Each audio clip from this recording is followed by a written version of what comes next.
운동 경기를 좋아하시는 분들은 국제 시합이 진행이 될 때 그 시합의 중계 방송이 아무리 늦은 시각이라도 꼭 보시죠.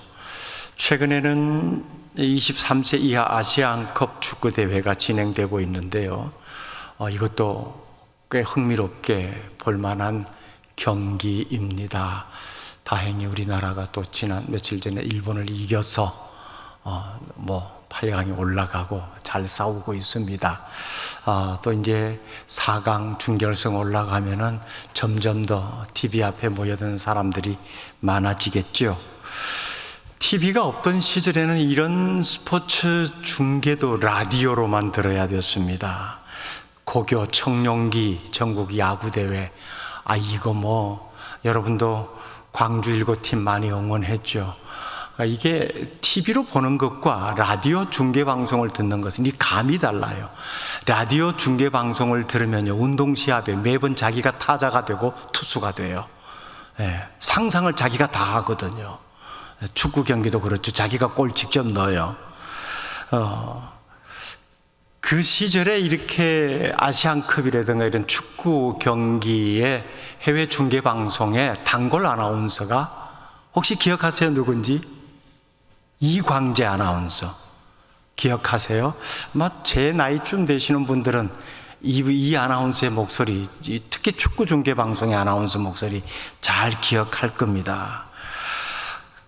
저도 생생합니다. 어릴 때, 아주 초등학교 어릴 때, 그때 축구 경기 하면 꼭 이 라디오 앞에 귀를 기울이고 이광재 아나운서가 중계하는 중계 방송을 들었습니다.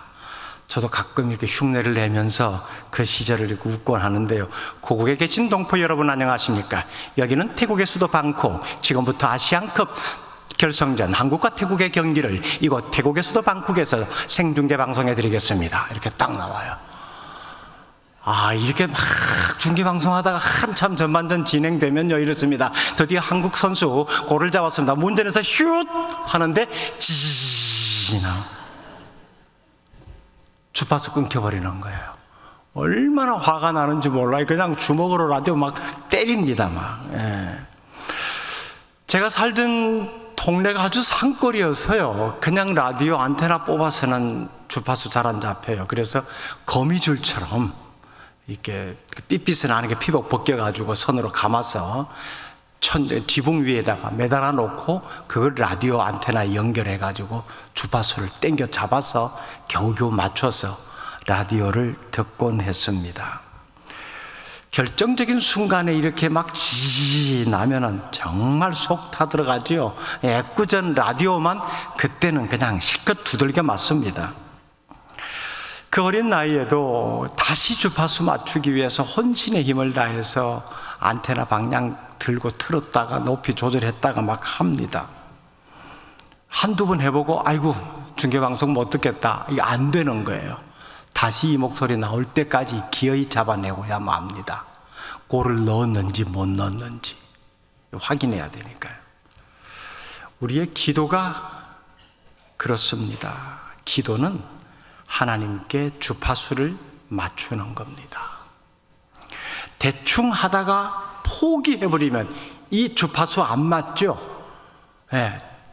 그 소리 선명하게 들릴 때까지 계속해서 필사적으로 안테나에 매어 달려야 됩니다.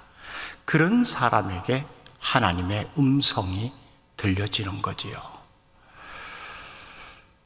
기도 좀 해보려고 하는데 기도를 하지 못할 이유거리가 참 많이 생깁니다.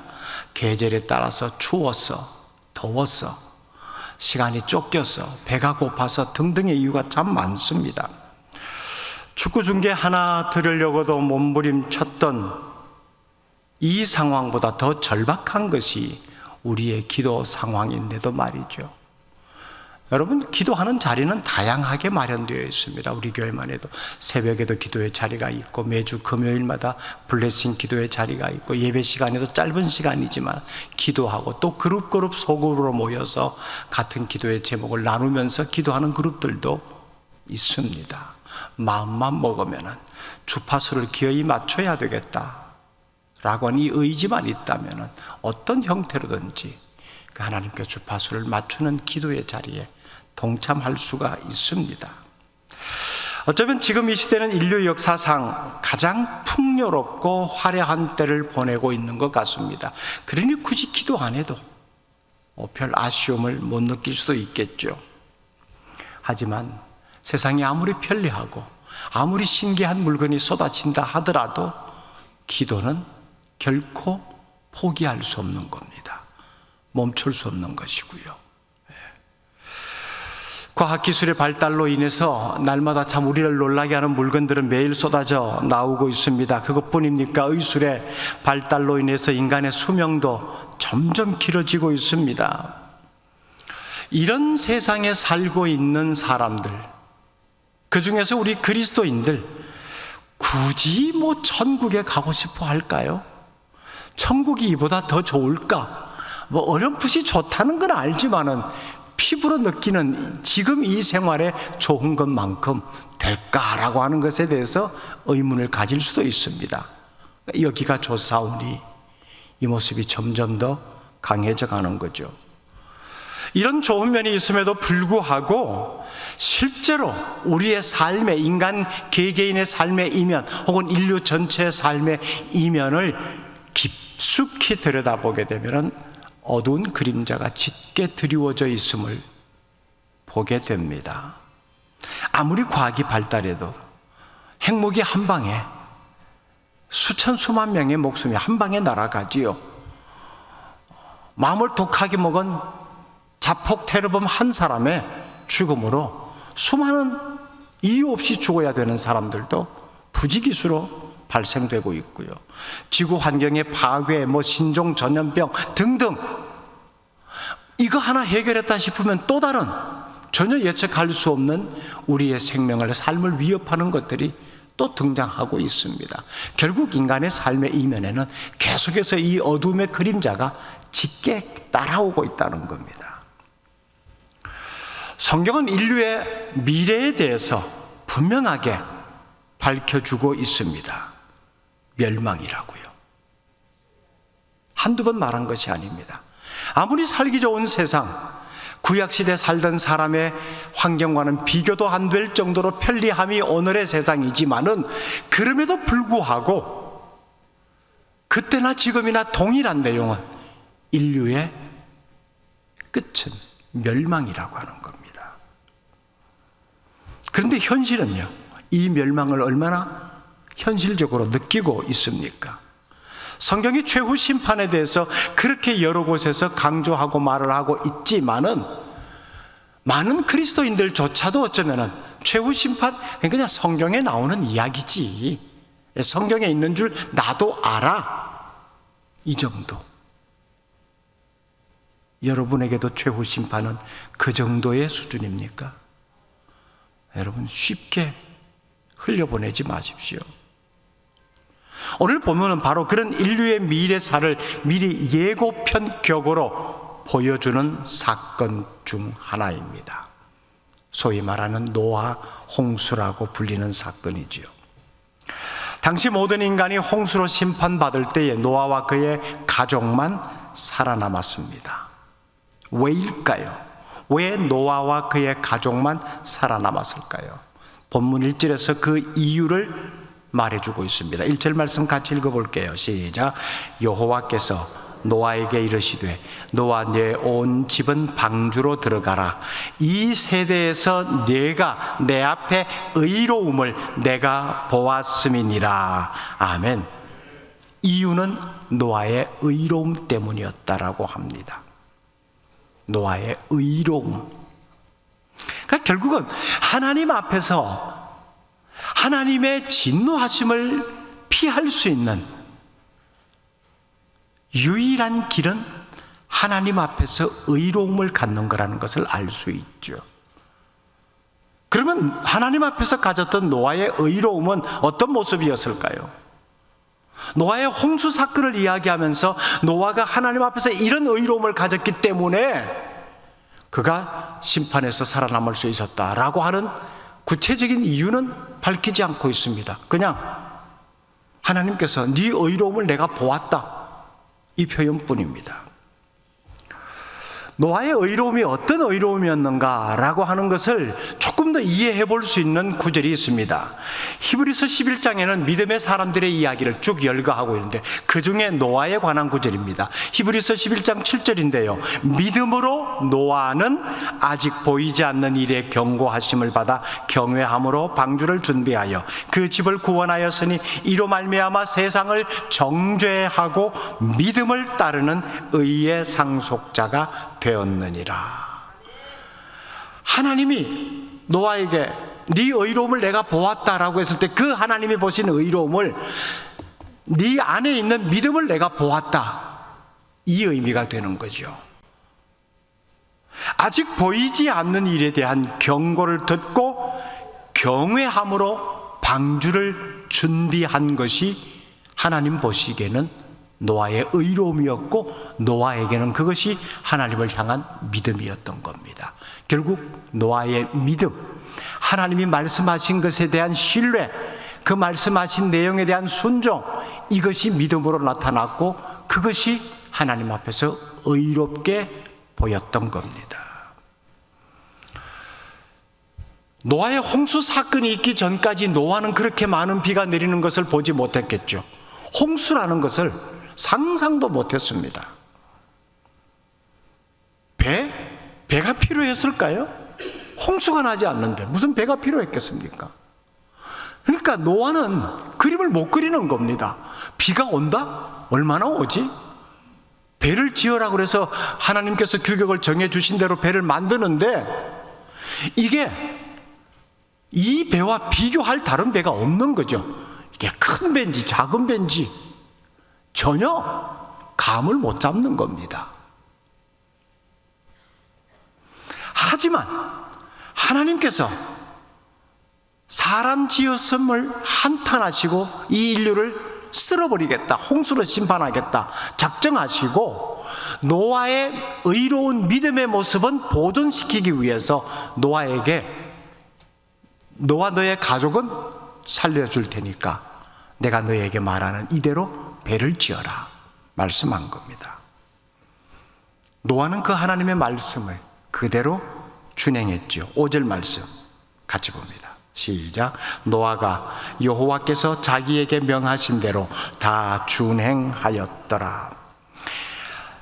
표현이요 이렇게 돼서 그렇지, 그러다 보니 우리도 이 내용을 너무 쉽게 읽는 경향이 있습니다. 즉 노아가 여호와께서 자기에게 명하신 대로 다 준행하였더라. 즉 쉽게 말하면 하나님께서 말씀하신 대로 다 실천하였더라. 뭘 어떻게 실천했겠어요? 지금 하나님께서 노아에게 명하신 방주의 규격대로 배를 만들었다 해도 이게 결코 작은 배는 아니거든요. 실제 사이즈로 만들어서 전시회를 갖기도 하지요. 이 배를 만들기 위해서 노아가 육체적으로 노동의 수고를 한 것은 당연히 이해가 됩니다. 참 애썼겠다. 그러면 그 재료들은 다 어디서 구했어요? 흘러다니는 거 주웠겠어요? 필요한 것들은 구입했어야 됐어요. 그러면 그 필요한 것들을 구입하기 위해서는 자기 것을 내어놓아야 돼요. 결국은 상상해보면 이 어마어마한 배를 짓기 위해서 자기의 전 재산을 다 투자했을 수도 있다는 겁니다. 다 준행하였더라. 딱 한 문장 표현입니다. 너무 쉬워요.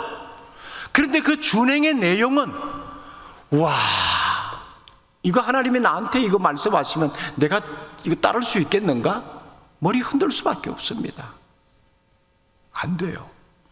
전 재산을 다 틀어서 이 배 하나 만들어라. 노아의 인생에 이런 경험이 있었더라면 당연히 전 재산을 다 투자하고 배를 만들어서라도 내가 살아남아야 되겠다라고 계산이 되었겠지만은 그 계산이 안 나오잖아요. 경험이 없으니까. 이게 하나님 보시기에 노아의 의로움이었던 겁니다. 이게 실제로 노아가 가진 믿음이었고요. 성경은 노아를 의인이라고, 완전한 자라고 칭합니다. 성경이 의인 혹은 완전한 자라고 말할 때는 도덕적으로 흠이 없다는 말이 아닙니다. 죄성 자체가 없다는 것 아닙니다. 여전히 죄성은 가지고 있고 그 죄성 때문에 하나님의 마음을 아프게 하기도 하고 섭섭하게 하기도 하는 것이 전제되어 있습니다. 그러기에 의인임에도 불구하고, 완전한 자임에도 불구하고 여전히 하나님의 은혜가 필요한 건 사실입니다. 그러나 노아가 하나님 앞에서 의인이었고 당대의 완전한 자라고 하는 이런 칭함을 받을 수 있었던 것은 하나님 없이는 내 삶에 아무 의미가 없다. 하나님과 동행하지 않으면 난 잠시도 살아갈 수 없는 존재다. 이걸 의식하고 살아가는 사람, 이게 하나님 앞에서 의인입니다. 이 모습이 하나님 앞에서 완전한 모습이고요. 그러니까 이 모습이 당시에 함께 살아가던 사람들과 비교해 볼 때 특출한 모습으로 나타나는 거죠.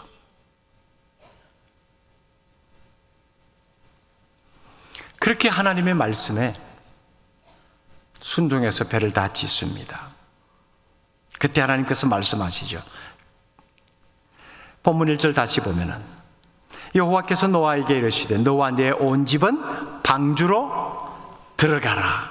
방주로 들어가라. 오랜 시간이 걸려 방주를 만들었는데 드디어 방주 안으로 들어가는 날이 왔습니다. 노아가 만든 배, 이건 단순히 육체의 생명을 보존하기 위한 배, 그런 차원의 배가 아닙니다. 구원의 배이었죠. 그런 면에서 본다면 방주로 들어가라라고 해서 방주에 들어간 그 날은 노아와 가족들에게는 구원의 날이었습니다. 반면에 방주에 들어가지 못한 사람들은 심판의 날이었고요. 같은 날인데 누구에게는 구원의 날이 되고 누구에게는 심판의 날이 되었던 겁니다. 언제? 그 날이요.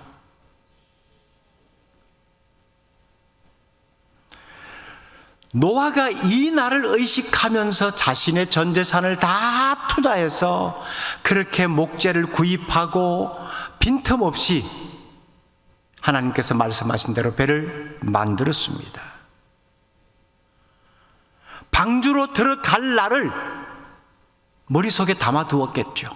다 만들면은 하나님께서 우리를 방주 안으로 들어가게 하실 것이다. 마침내 그 날이 왔잖아요. 근데 그 만드는 과정은 너무 힘들었던 거예요.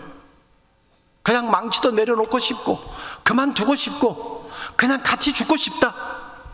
솔직한 인간적인 생각에 그런 것이 없었겠어요? 있었지만은 그럴 때마다 다시 이게 하나님의 말씀이다. 하나님의 말씀은 순종만이 반응의 모습일 뿐이다. 이걸 다시 되새기면서 그날을 의식하며 살았습니다. 이게 노아의 삶의 모습이었어요. 하나님께서 자신의 삶을 보고 계신다는 것 분명히 노아는 의식했던 거지요.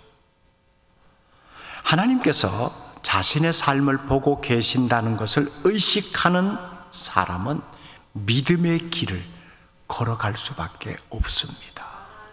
이탈할 수가 없어요. 반면에 하나님께서 보고 계신다는 것을 의식하지 않으면은 믿음의 길에서 그냥 자연스럽게 이탈됩니다. 내가 이탈해야지라고 마음 먹고 이탈하는 것이 아니라 살아가는 삶에 있어서 내 생각에 하나님에 대한 의식이 없어요. 그러면 어느새 보니까 내 걸음이 믿음의 길에서 이탈되어 있는 거예요. 이건 자연스러운 겁니다. 작정하고 나쁜 짓 하려는 사람 별로 없어요. 하나님을 의식하지 않는 이 생각, 이것이 자연스럽게 하나님에게서 멀어지게 하는 거죠. 노아는 그 현실적인 삶의 어렵고 힘든 상황 가운데서도 놓치지 않았던 것은 하나님을 의식하는 거였습니다. 끝까지 그날까지 온 거예요. 노아에게만 그날이 있었던 건 아닙니다. 모든 인류에게 그날이 있습니다. 저와 여러분에게도 그날이 있어요. 그날이 없는 사람은 없습니다. 그래서 그 날을 의식하고 사는 사람과 그 날을 의식하지 않고 사는 사람, 삶의 내용이 다릅니다. 그 날을 의식한다면 지금 이 순간 아무렇게나 함부로 살 수 있어요? 없습니다. 세상에 아무리 신기한 물건들이 쏟아져 나오고 있고 아무리 편리한 여러 면들이 새롭게 등장한다 하더라도 그 날을 의식하는 사람에게서는 거기에 시선을 빼앗기는 것이 아니라 하나님께 언제나 시선을 고정시키며 살아갑니다. 그게 믿음의 삶이에요. 그런데 그 날을 의식하지 않는 사람은 이렇게 좋은 것, 와, 내일은 또 뭐가 나올 건가? 이것이 결국 성경의 표현대로 여기가 좋사오니라고 되어버리는 거죠. 여기가 좋사오니라고 하는 것은 이미 믿음의 길에서 이탈되어 있다는 겁니다. 믿음의 길에서 이탈되지 않으면 아무리 좋아 보이는 것도 여기가 좋사오니라고 할 수가 없는 거예요. 좋아 보이긴 하는데 여기가 끝까지 좋은 것은 아니야. 좋아 보이긴 해. 그런데 내가 거기에 머물러서 살 곳은 아니야. 이 다짐의 마음이 또 생겨나는 거지요. 그러니까 우리의 삶의 내용에 무엇이 담기느냐는 것은 그날을 의식하고 사느냐 그렇지 않느냐에 달려있는 겁니다. 오늘 이 하루를 사는 것도 마찬가지예요. 하나님을 의식하고 산다면 오늘 내 삶에 무엇을 담을 것인가가 정해져 가는 거예요. 담을 것과 버릴 것 분명해지는 겁니다.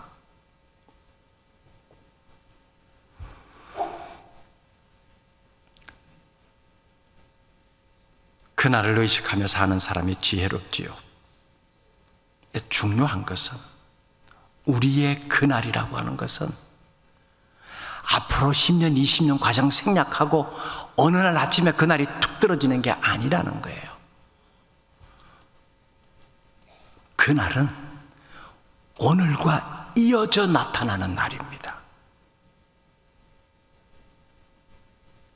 오늘은 그날과 연결이 되어 있다는 거예요. 그날 직전까지 그날과 상관없는 삶을 살다가 그날 되어서 하나님 마음에 합한 모습을 보이면 되지, 아닙니다. 오늘의 삶에 담아내는 내용은 그날에 어떤 위치에 설 것인가가 결정이 되는 거예요. 그래서 그날과 오늘은 연결되어 있는 겁니다. 그런데 어리석은 인간들은 이걸 단절시킬 수 있다고 생각하는 거지요. 오늘은 이렇게 살아도 내일 잘 살면 돼. 오늘 좀 믿음의 길에서 이탈해도 내일 다시 돌아오면 돼. 오늘 좀 욕심 부리고 좀 하나님께서 원하지 않는 방법이지만 그거 좀 쓰다가 한 달, 두 달 뒤에 다시 돌이키면 돼. 이게 얼마나 위험한 생각인지 아세요?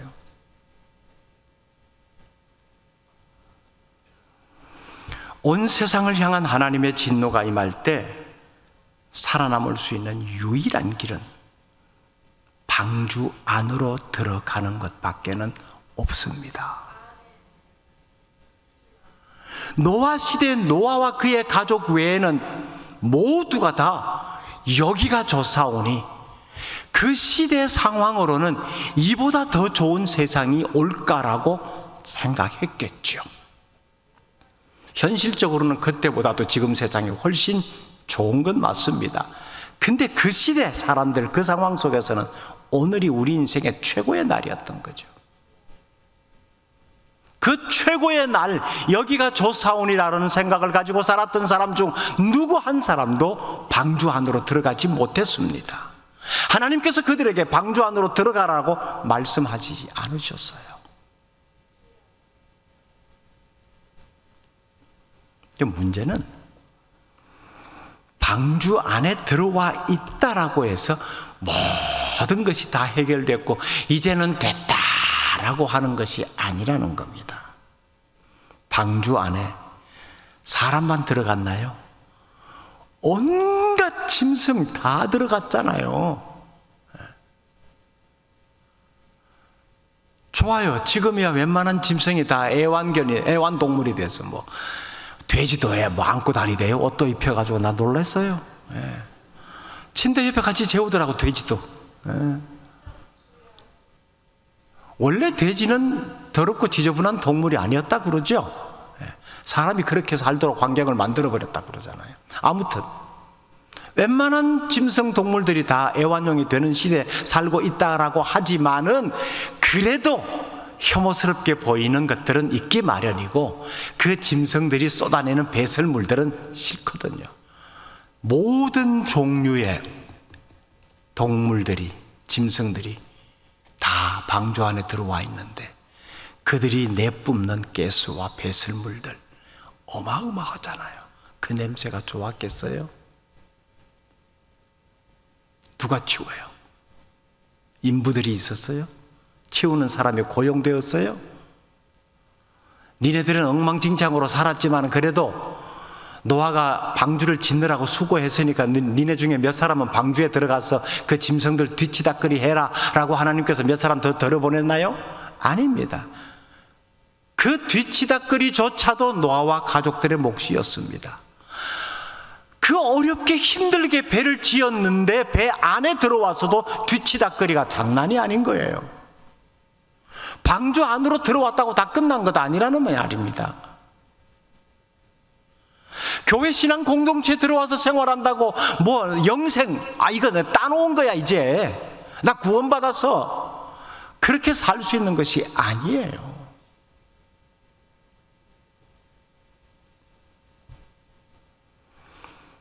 우스갯소리로 노아 방주 안에 제일 늦게 도착한 이미 짐승이라고 그래야 되나요? 아무튼 제일 늦게 도착한 게 뭘까요?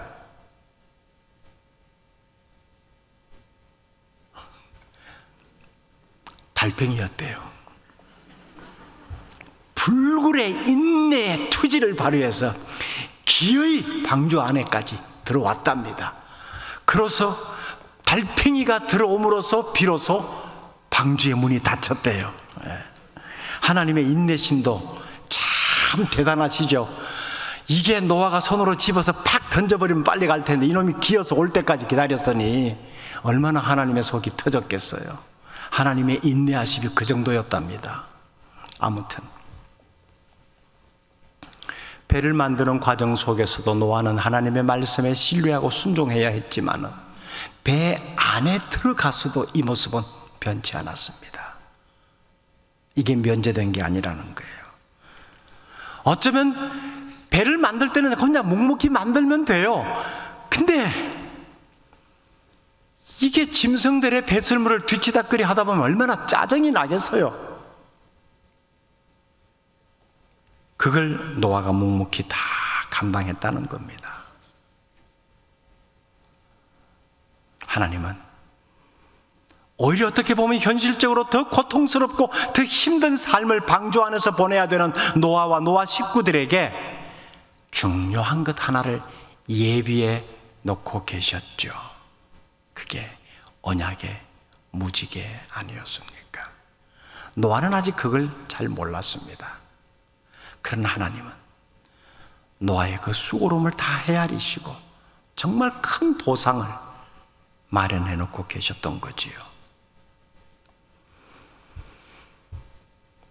그 시대 상황 속에서 노아를 살렸던 것은 그의 순종입니다. 이 순종은 노아와 자기 식구, 노아 자신뿐만 아니고 자기 식구들 뿐만 아니고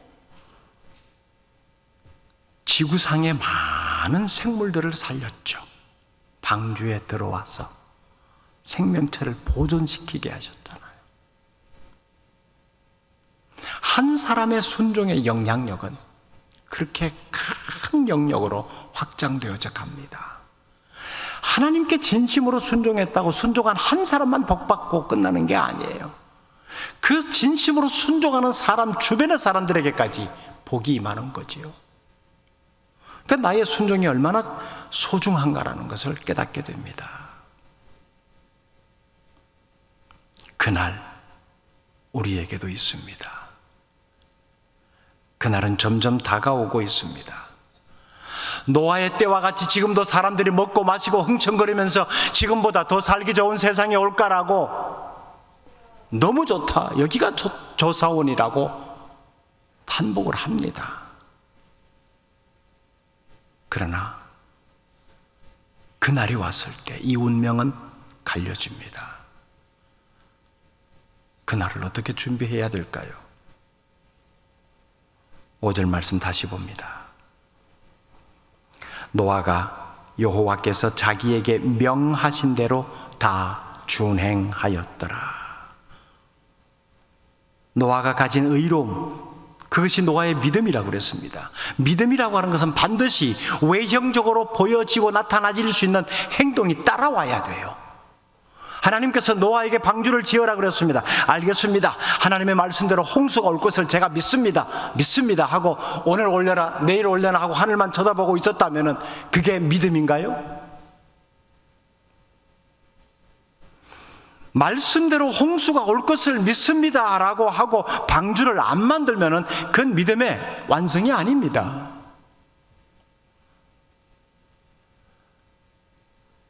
마른 하늘에 비 한 방울 안 내리는 이 상황 속에서 이렇게 큰 배를 짓는다고 얼마나 사람들이 손가락질하고 비웃었습니까? 요즘 말로 말하면 완전히 노아를 그 사회에서 왕따시킨 거죠. 그래도 노아는 끝까지 그 하나님의 말씀에 순종했습니다. 그리스도교 신앙에 있어서 하나님과의 관계에 있어서 인간의 응답, 순종은 너무너무 중요하기에 정말 많이 강조합니다. 근데 하나님께서 왜 우리 인간들에게 하나님의 말씀에 순종하라고 하실까요?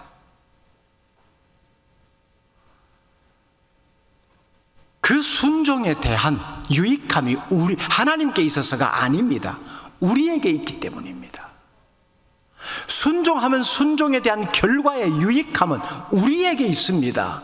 그런데 인간은 불순종의 유익함이 우리에게 내게 있다라고 하면서 불순종하는 거예요. 그거 순종하면 힘들어. 손해봐. 순종 안 해야 덕이 생기는, 덕 보는 거야. 순종 안 해야 잘 살아질 수 있는 거야. 순종 안 해야 묻어갈 수 있는 거야. 순종을 안 해야 내게 유익이 있는 것으로 곡해합니다. 아닙니다. 우리에게 유익이 있기 위해서 하나님은 우리에게 순종을 요구하시는 거예요.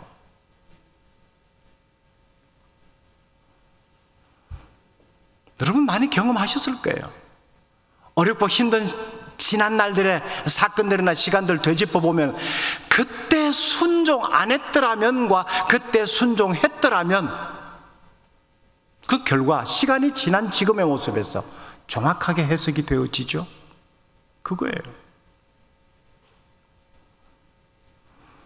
노아를 향해서 방주로 들어가라 라고 하시는 하나님의 말씀, 오늘 우리에게도 동일하게 하나님께서 말씀하십니다. 그 안에 불편함이 있습니다. 답답함이 있습니다. 저 배설물 내가 어떻게 매일매일 치우면서 살까? 꽉꽉 닫혀진 그 공간에서 얼마나 힘들게 살아야 할까? 방주 안으로 들어가서 이제 내 수고로움이 보상을 받는구나. 누가 밥상 다 차려주고 저 짐승들의 오물 다 치워주고 그래 수고하길 잘했네. 그런 삶이 방주 안에서 삶이 아니잖아요. 방주 안에 들어왔는데 오히려 삶은 더 팍팍하고 힘들어요. 일거리는 더 많아졌어요. 예수 믿으면은 영생을 얻는다고 해서 예수 그리스도의 세계 안으로 들어왔는데 제약된 상황이 너무 많아요. 이것 해서는 안 되고 이건 순종해야 되고 이렇게 하면 손해보는데 그거 하는 것이 맞다 그러고요. 괜히 들어왔네? 그런 생각할 수 있어요. 방주 안으로 들어가라 말씀하십니다. 자신 있게 들어가시겠어요? 머뭇거리시겠어요? 방주 안의 삶을 몰랐던 노아는 하나님의 말씀이니까 쑥 들어갔다라고 하지만은 이제 우리는 방주 안의 삶이 어떤 것인지를 잘 알고 있어요.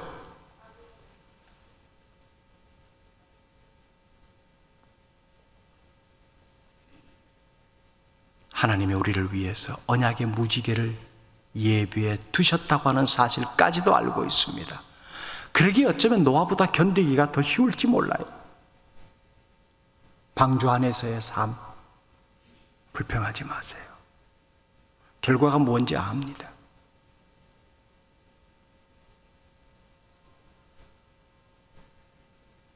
그날을 향하여 오늘을 살고 있습니다. 그날 앞에 서게 될 나의 모습이 오늘 내 마음과 생각에 무엇을 담느냐로 이어집니다. 그날을 향한 우리의 삶이 하나님 앞에서 의로운 모습을 갖는 믿음의 모습으로 나타날 수 있기를 바랍니다. 기도하겠습니다. 하나님, 정말 세상에 너무 좋은 것들이 쏟아져 나오고 있고, 이런 물건들이라면은 죽지 않고도 살 수 있겠다라고 망상까지도 해보게 되는 현실입니다. 하지만 하나님의 말씀은 인류에 그날이 있다고 하는 것, 누군가에게는 그날이 영원한 날로 이어지는 날이 될 것이고, 누군가에게는 그날이 영원한 멸망으로 이어질 날이 될 것이라는 것, 성경에 기록되어 있음을 우리가 너무 잘 알고 있습니다. 허투루 듣지 말게 하옵소서. 그날을 향하여 신앙의 여정을 가고 있는 우리의 걸음에 믿음을 더하여 주시옵소서.